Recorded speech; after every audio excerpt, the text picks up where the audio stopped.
Salut tout le monde, j'espère que vous allez bien les amis. On est parti, on se retrouve, nouvelle vidéo. Évidemment les amis, on ne va pas regarder le programme de la semaine puisqu'il n'y a pas de match pour le Real. Nous sommes sur une période de trêve internationale, donc prochain match dans une quinzaine de jours maintenant. Ça sera face au Celta Vigo avant une fin de mois qui sera compliqué, avec notamment le Borussia Dortmund en Ligue des Champions et le Barça aussi, évidemment, pour le Classico. On regarde tout de même, les amis, le classement de la Liga. Donc après cette 9e journée qui s'est terminée hier soir, nous avions la rencontre entre la Real Sociedad et l'Atlético, score final 1-1. Et un petit peu plus tôt dans l'après-midi, le Barça a repris ses 3 points d'avance grâce à un triplé de Robert Lewandowski. Les Catalans se sont imposés tranquillement du côté d'Alaves, donc le Barça compte 24 points, le Real 21, l'Atlético 17, donc on a déjà un petit écart entre le Real et l'Atlético, et les Catalans toujours en tête avec 3 points d'avance sur les merengues. On enchaîne les amis avec les unes des quotidiens madrilènes, évidemment, vous vous doutez que l'on va beaucoup parler de la terrible blessure subie par le capitaine Dani Carvajal. Le quotidien AS qui titre « El Madrid te espera », le Real t'attends, voilà les mots simples du quotidien, c'est parce qu'on a la blessure, mais on a aussi une autre information qui est tombée hier et qui en dit long sur la grandeur du Real Madrid et du capitaine, et aussi du président Florentino Pérez, on en parle dans quelques secondes. Le quotidien Marca qui titre aussi « El Madrid se plantea fichar ».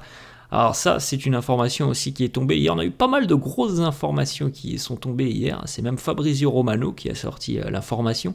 Le Real envisage de recruter sur le mercato hivernal. On va en parler dans quelques instants puisque ça peut sembler comme quelque chose d'anodin. Oui, le Real recrutera sur le mercato d'hiver. Et bien, c'est pas si anodin que ça. Vous allez comprendre pourquoi dans quelques instants. On regarde les amis. Donc malheureusement, on a eu une victoire ce week-end face au Sous-Marin jaune, mais on a eu aussi 2 communiqués médicaux de la part du club hier. Celui qui concerne évidemment Dani Carvajal et celui de Vinicius Junior. On en avait parlé hier. Celui de Carvajal évidemment est très grave et très sérieux. Celui de Vinicius, il y a un petit pépin physique pour Vini, mais il sera de retour normalement incessamment sous peu. Ça va pas prendre très longtemps pour que Vinicius soit de retour. Normalement, il devrait être de retour d'ailleurs pour le prochain match face au Celta, donc dans moins de 15 jours maintenant. Une petite information donc sur Dani Carvajal, c'est assez fou. Il y a donc une triple rupture à la jambe droite pour Dani Carvajal, donc au niveau du genou. Alors nous avons les ligaments croisés, un autre ligament aussi qui est touché et un tendon qui est touché. Donc triple rupture pour Dani Carvajal, c'est quand même assez incroyable. Et évidemment, vous l'avez compris les amis, la blessure est assez longue pour Dani Carvajal puisque l'on parle de 8, 10... 12, donc entre 8 et 1 an d'absence pour Dani Carvajal. Donc autant dire les amis que la saison est quasiment terminée. S'il y a un petit espoir qu'on le revoie, ça sera véritablement sur les derniers matchs de la saison, peut-être un peu comme Courtois l'année dernière. Et il semble quand même que ça soit même encore plus grave que Courtois ou Militao.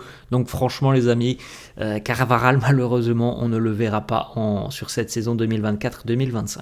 Autre information qui concerne le capitaine du Real, vous le voyez juste à côté de moi, Dani Carvajal a prolongé et a vu son contrat être prolongé hier jusqu'en 2026. Donc une saison supplémentaire pour le capitaine du Real. Et ça, c'est uniquement la décision du président Florentino Pérez.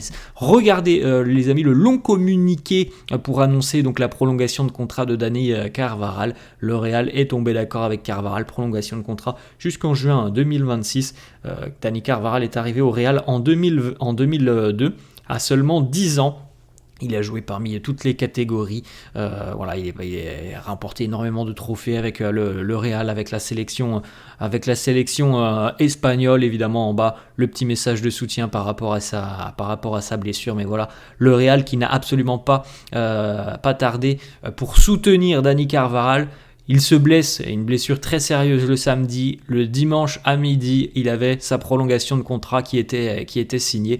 Et ça, c'est vraiment un geste magnifique de la part du Real envers Dani Carvajal, qui a d'ailleurs répondu sur les réseaux sociaux pour annoncer aussi un petit peu sa prolongation de contrat.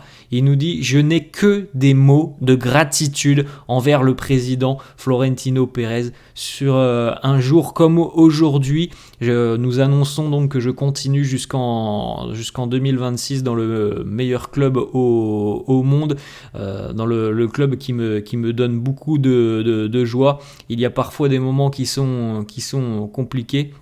Merci au Real.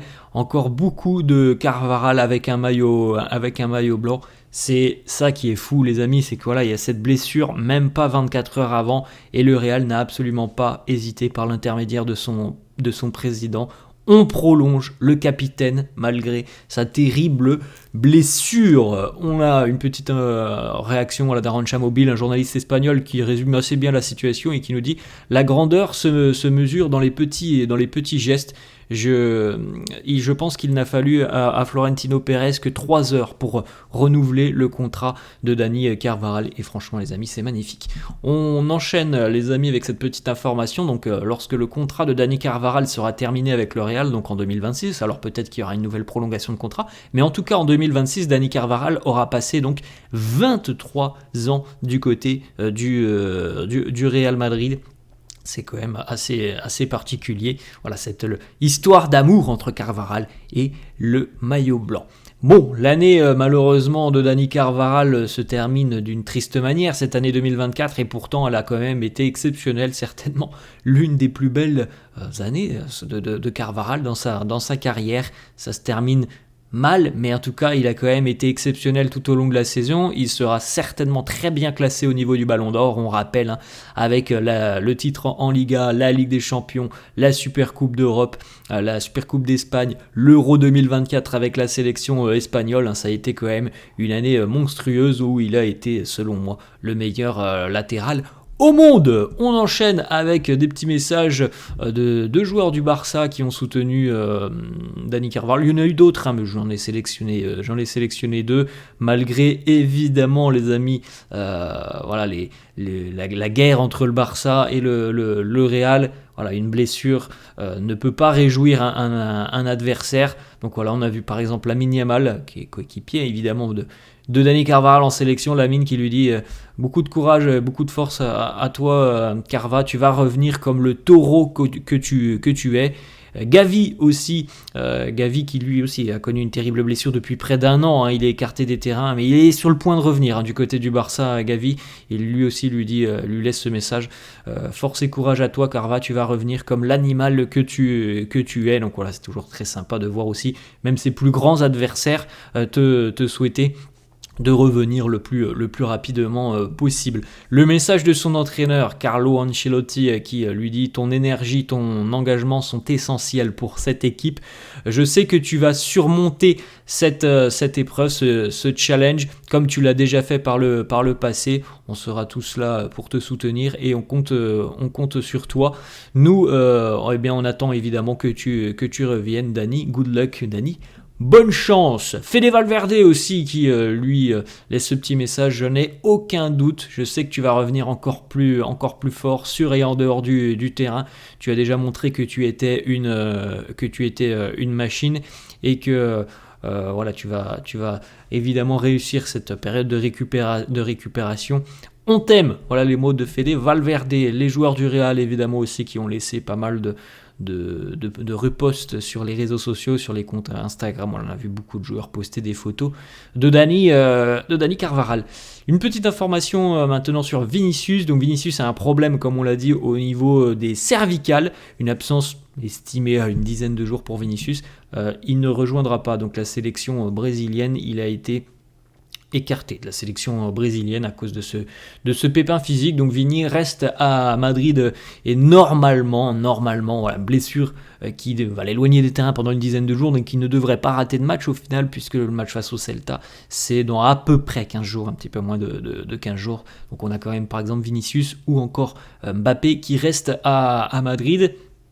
Voilà, si ça pose des problèmes du côté de l'équipe de France, c'est une chose. En tout cas, sur le plan purement Real Madrid, c'est une très bonne nouvelle d'avoir Vini et Mbappé qui vont pouvoir pendant une petite quinzaine de jours se reposer un petit peu et j'espère relancer la machine très très fort juste après. On l'enchaîne, les amis, avec cette autre information dont on a parlé tout à l'heure. C'était la une du quotidien Marca. Le Real envisage de recruter sur le mercato hivernal. Il y a déjà des personnes du côté du Real qui analysent beaucoup de profils différents. On a une information, donc le Real souhaiterait recruter dans le secteur défensif. C'est pas forcément une surprise, les amis.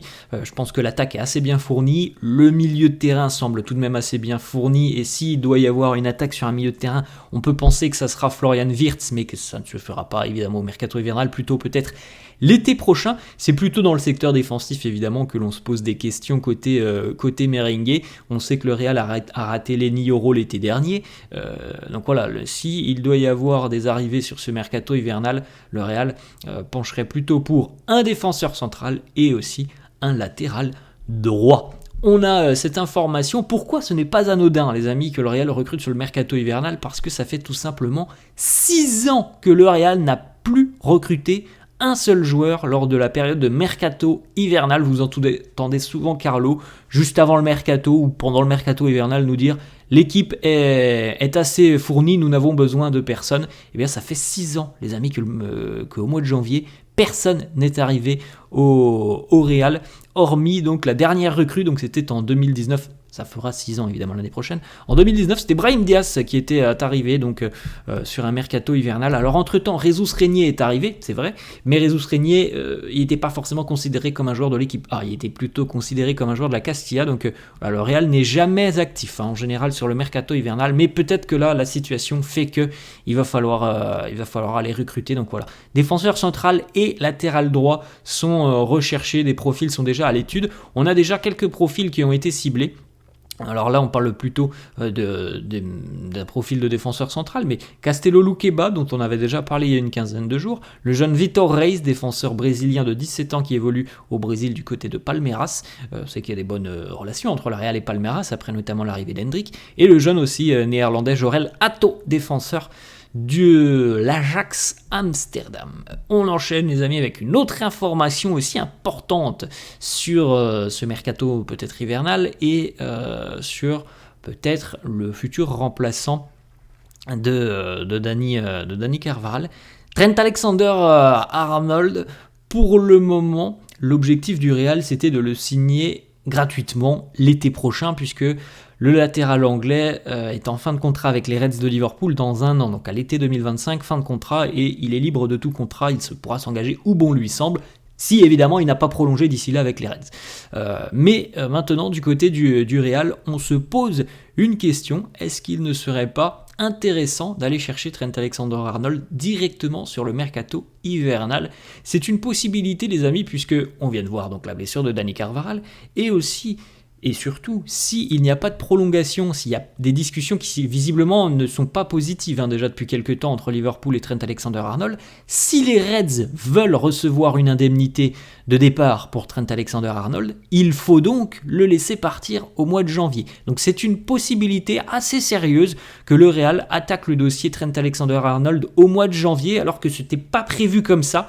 Mais maintenant, les choses font que ça peut se faire, pourquoi pas, au mois de janvier. Alors évidemment, les amis, tout ça dépendra aussi de la volonté de Trent Alexander-Arnold. Est-ce qu'il souhaite continuer du côté de Liverpool ou peut-être tenter ce magnifique challenge qu'est le Real? On enchaîne, les amis, avec 2-3 petites informations. Certains internationaux avec leur sélection. Andriy Lunin ne participera pas à la sélection avec l'Ukraine, donc il va rester du côté de Madrid. Eder Militao, nouveau pépin physique, les amis. Eder Militao a pris l'avion hier du côté du Brésil. Il a passé des tests médicaux là-bas et visiblement il y a un petit problème musculaire qui a été découvert au niveau des ischio-jambiers de la cuisse gauche. Il ne jouera pas avec la sélection brésilienne. Il va faire son retour à Madrid, mais sa blessure ne semble pas être sérieuse et pas très inquiétante. Il devrait être de retour d'ici une quinzaine de jours. On rappelle que Militao avait déjà raté la précédente trêve internationale avec le Brésil. Autre information aussi, les amis, Rodrigo aurait... alors, c'est du conditionnel, mais enfin c'est du conditionnel qui semble assez au final concret, puisque Rodrigo était absent ces derniers jours du côté du Real, parce que tout simplement il avait des problèmes au niveau du dos. Et donc Rodrigo aurait pris la destination du Brésil, mais les problèmes au niveau du dos seraient toujours présents. Donc on verra ce qui se passera sur cette trêve internationale avec le Brésil pour Rodrigo. Voilà, on sait que depuis une petite quinzaine de jours, pour Rodrigo, il y a quand même des douleurs au niveau du dos. Et donc voilà, il prend quand même la direction du Brésil. On aura peut-être des informations aujourd'hui, demain. On verra tout ça. Autre petite information, les amis, Luka Modric qui a participé donc à la rencontre face à Villarreal. Modric est devenu le deuxième joueur non espagnol le plus capé de l'histoire du Real. Il est derrière Karim Benzema, il est 648 matchs de Benzema. Modric, c'est 546 matchs sous les couleurs madrilènes. La liste des capitaines, évidemment les amis, pour le reste de la saison, puisque le capitaine Dani Carvajal est blessé. Donc voilà la liste et la hiérarchie des capitaines madrilènes. Modric, Lucas Vazquez, Fede Valverde et Vinicius. Voilà les amis, la fin de cette vidéo. J'espère que ça vous a plu. N'hésitez pas s'il vous plaît à vous abonner à la chaîne. N'hésitez pas non plus à lâcher un petit pouce bleu. Merci à tous ceux qui le feront. Je vous souhaite une très bonne journée et je vous dis à la prochaine. Ciao.